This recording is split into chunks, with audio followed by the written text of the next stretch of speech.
Merhaba arkadaşlar. Artık tablomuza boyut veriyoruz.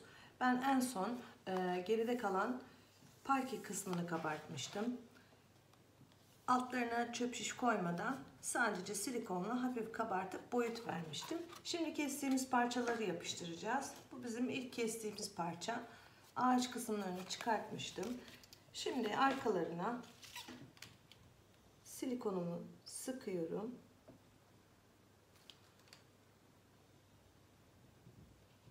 Bu şekilde. Sonra çöp şişlerimi yerleştiriyorum. Küçük yerlere daha küçük çöp şişler kestim.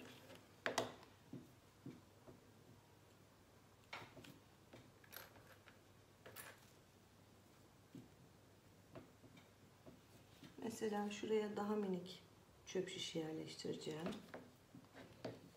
Havada kalabilmesi için. Çöp şişlerimi her yerine yerleştireceğim ve daha sonra da üstlerinden tekrar silikon sıkacağım. Ben şimdi tamamlayacağım. Size nasıl yaptığımı gösteriyorum.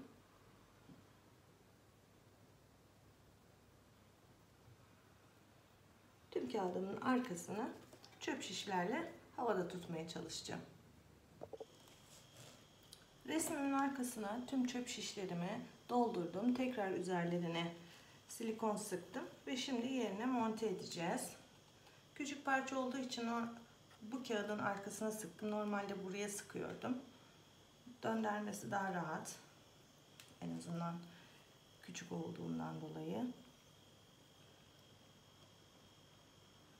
Tabii bütün kestiğimiz parçaları ben boyadım, cımbızladım ve ütüledim. Bir önceki videomda anlatmıştım, göstermiştim sizlere. Bu bizim ilk parçamızdı. Eğer alttan çöp şişler kayarsa kretuarımızın ucuyla düzeltebiliriz.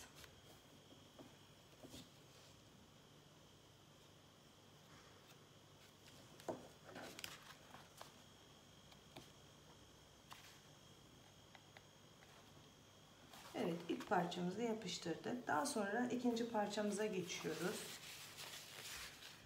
İkinci parçamızda da şu üzerindeki parçaları atmıştık. Sadece kitap ve saatimiz kalmıştı. Yine ben arkalarına çöp şişle doldurdum. Silikonumu sıktım. Hemen hazır hale getirdim.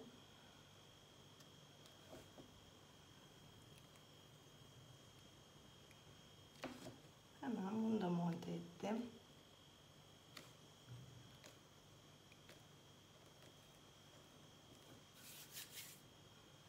Bir diğer parçamız daha.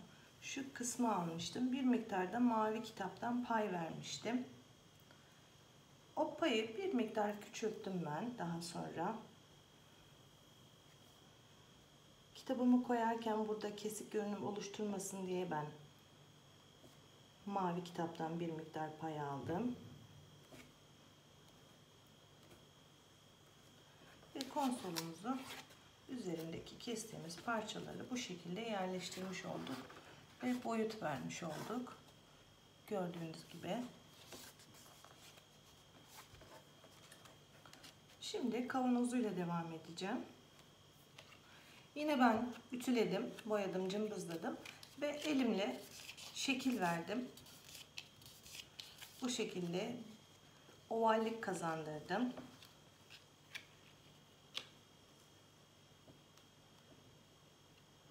Yeri zaten belli. Hemen bu şekilde onu yerleştireceğiz. Şu uç kısmına fazla silikon doldurmayacağım. Çünkü ağacımızın dalları var. Şöyle kenarlarından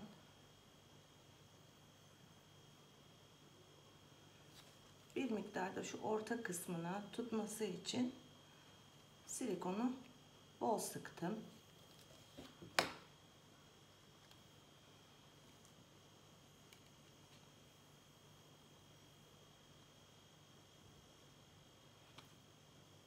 Ve kavanozumuzu da yerleştirdim.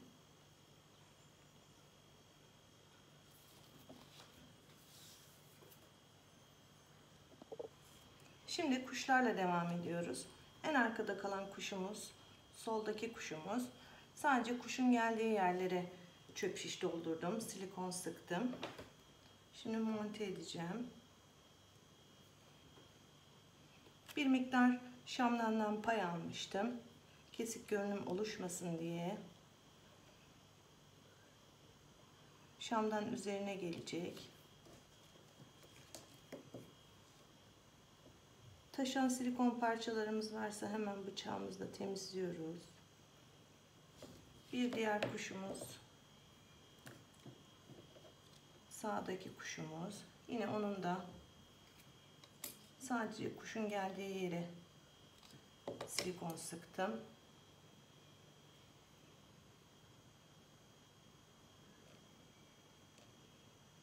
Sadece bastırmadan bırakıyorum.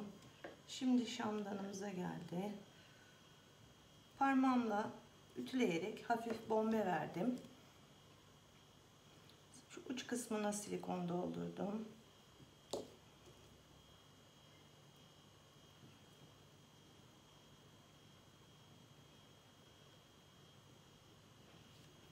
Şamdanımızın içinde mumumuz var. Yine parmağımla ütü yapıp bombe verdim. Hem şu uç kısmına hem de şamdandan bir miktar pay almıştım. Hemen oraya bir miktar silikon sıktım. Mumu da şamdanın içine yerleştiriyorum.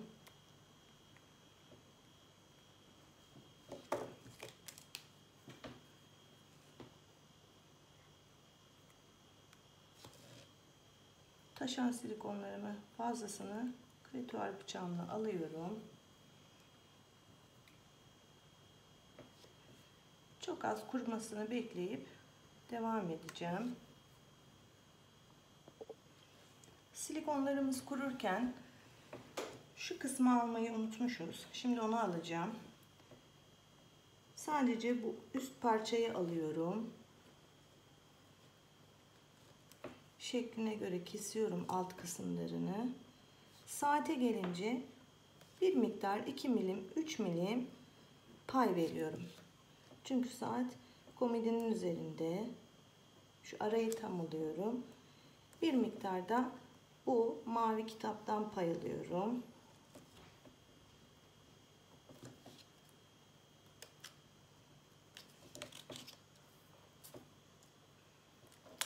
Ve çıkarıyorum. Bu şekilde biraz saatten, biraz kitaptan pay aldım. Şimdi boyayacağım, cımbızlayacağım ve ütüleyeceğim. Saatten ve kitaptan pay almıştım. Onları da geriye doğru kırdım. Ve hemen yerine monte ediyorum. Bu arada altına da çöp şiş doldurdum bir sıra. Böylece eksik kalan parçamızı da tamamlamış oldum.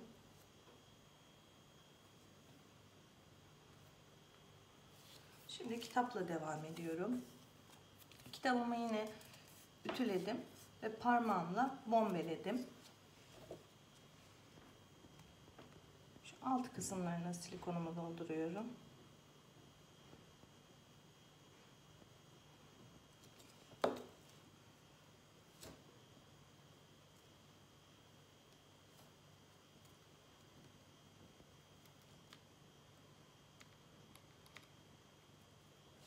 Havada kalması için sanırım buraya da sıkmam gerekecek.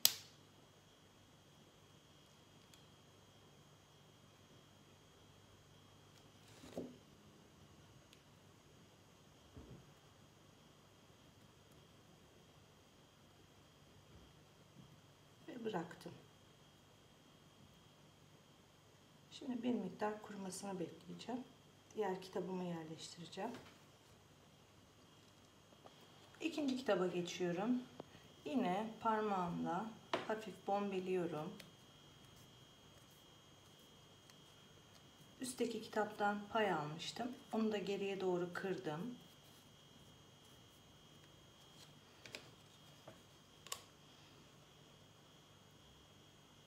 Hafif havada kalması için biraz buraya sıktım silikon.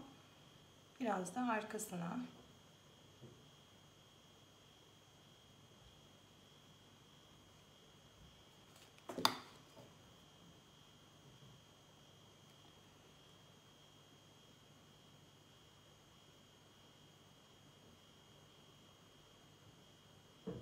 ve yerine bıraktım.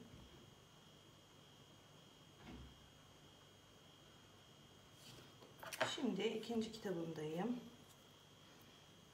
Yine ona da hafif bombelik veriyorum.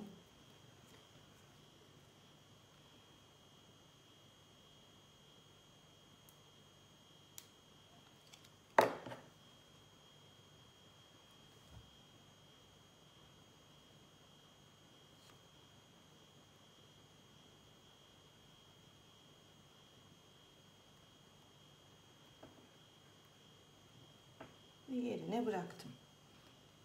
Şimdi kitapların altındaki silikonun kurumasını bekleyeceğim ve devam edeceğiz.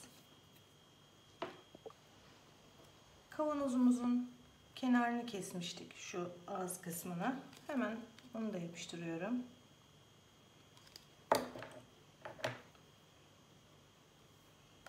Uç kısmından pay vermiştim. Onu kuşun gagasının altına doğru veriyorum.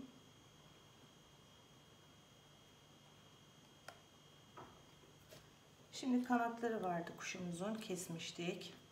Kanatlarının uç kısımlarına kesikler attım, biraz hareketlendirdim. Sadece şu uç kısmına silikon sıkıyorum.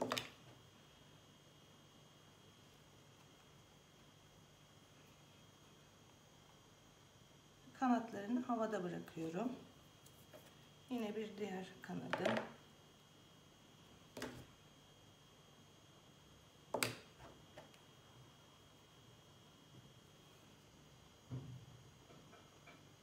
Onu da havada bırakıyorum.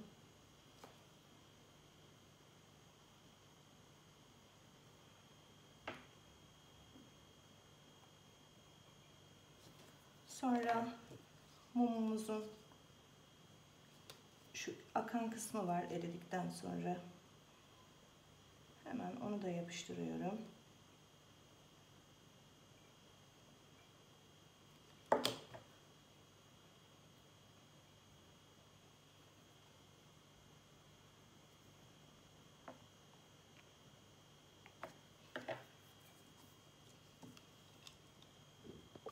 Şimdi saatimi yapıştırıyorum. Şu orta kısmına bolca havada kalacak şekilde sıkıyorum. Çünkü en önde saatimiz. Bir miktar da komedinin üzerine gelecek yerine sıkıyorum.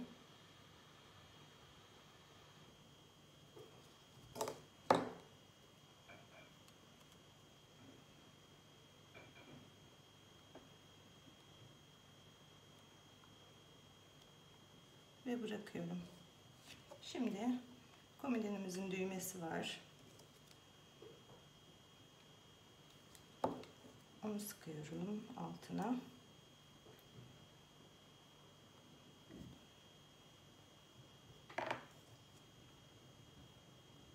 Biraz yüksek bırakalım bunu. Havada kalsın.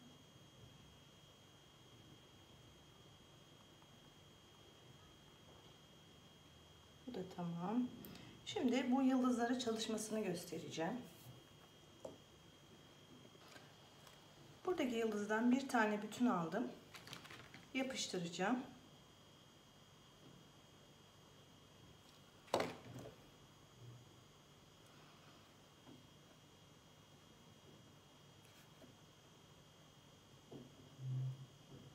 Şimdi de aynı yıldızı parça parça çalışacağız.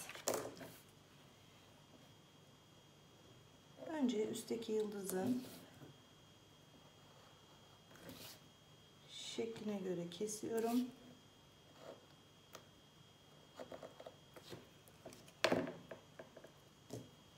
Hemen boyuyorum.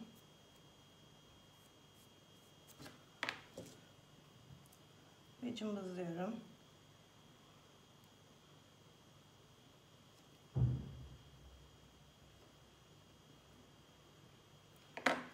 Şöyle bir tırnak kutusu yapıyorum. Ve daha sonra elimle ortasında kırabileceğim bir yer var. Onu kırıyorum.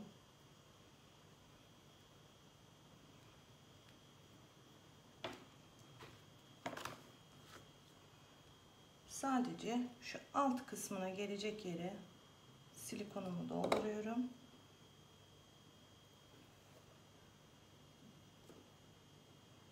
Ve bırakıyorum. Uç kısmı tamamen havada. Dışta kalan kısmı. Yani bu şekilde çalışmış oldum yıldızımın bir kanadını. Şimdi yine aynı şekilde kalan parçalarını da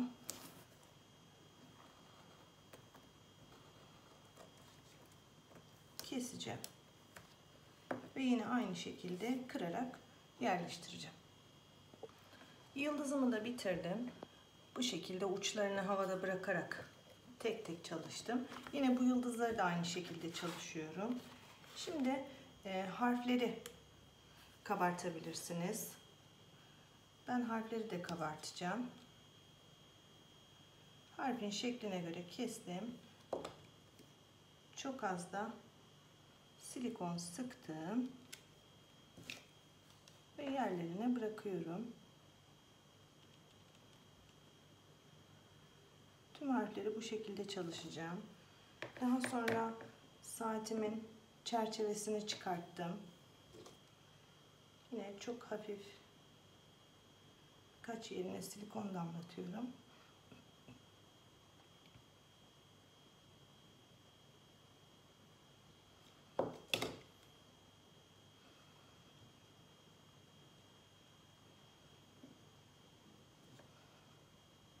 Ve yapıştırdım. Saatimin üzerinde küçük bir parça vardı. Onu da aldım. Hemen buraya yapıştırdım.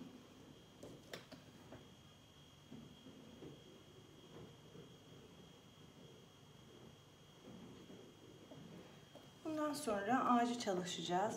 Burada şamdanın çizgi gövdesinde kesebileceğimiz belirginlikler var. Dilerseniz onları da tek tek çalışabilirsiniz. Ayrıca burada bir tane siyah nokta var düğmenin üzerinde. Oraya siyah kum boncuk koyabilirsiniz. Yıldızları yine buradaki gibi tek tek çalışacağım. Şimdi ağaç kısmına geliyorum. Ağaçlarımı şekline göre koparmadan keserek tek tek şekline göre alıyorum. Sadece şu kısımdan pay vereceğim ki kavanozun içine yerleştirebileyim. Tüm ağaç dallarının şekline göre koparmadan bu şekilde keseceğim ve kavanozun içine monte edeceğim. En son dallarını kesmiştik. Tamamen ben çıkarttım ve kahverengi boya ile kenarlarını boyadım. Alt kısmına hemen silikonumu sıkıyorum. Şu uç kısmından da pay verdim. Kavanozun gelecek kısmına. Biraz da önden sıkıyorum.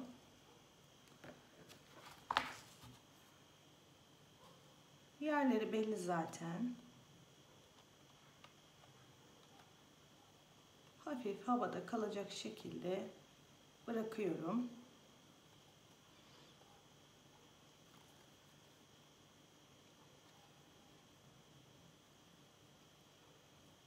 Dilerseniz birkaç tane fazladan ben kestim. Siz de bu şekilde kesip birazcık daha yoğunlaştırabilirsiniz.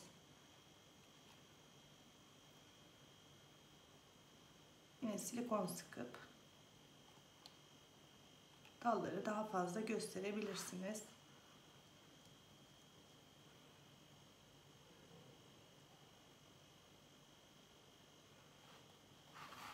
Dallarımızı da yapıp panomuzu bitirmiş olduk. Tablomda çekim yapmadığım yerler var. Onları tekrar size anlatmak istiyorum. Öncelikle yazılarımı bir bütün halinde çıkarttım ve yapıştırdım. Daha sonra kuşumuzu bir bütün halinde tekrar aldım. Şu üstteki kanadı söktüm. Çünkü durduğu yerden ayrı olması gerekiyordu. Onu atlamışız. Tekrar bir kuş kesip yerleştirdim. Üst kanadını tekrar koydum. Aynı zamanda soldaki yıldızım en önde. O yüzden bu yıldızı bir bütün halinde tekrar koydum. Üst parçalarını bir kez daha çalıştım. Aynı zamanda şamdanımın bu kısımları çizgi çizgiydi. Onları ayrım yerlerinden kesip tekrar kabartıp yapıştırdım. Bir de kitabımızda çizgi çizgi kısımlar var, şunlar. Tek tek onları da çalıştım. Buradaki kahverengi kısmı kesip onu yerleştirdim. Hem üstünü hem altını. Böylelikle beyaz kısmı arada kalmış oldu. Bir de komodinimin düğmesine bir tane boncuk yerleştirdim. Bir de şu çevresindeki daireyi tekrar alıp yerleştirdim. Ve tablomu bitirmiş oldum. Umarım beğenirsiniz. Beğeni ve yorumlarınız çok kıymetli. Şimdiden sizlere iyi seyirler diliyorum. Kolay gelsin.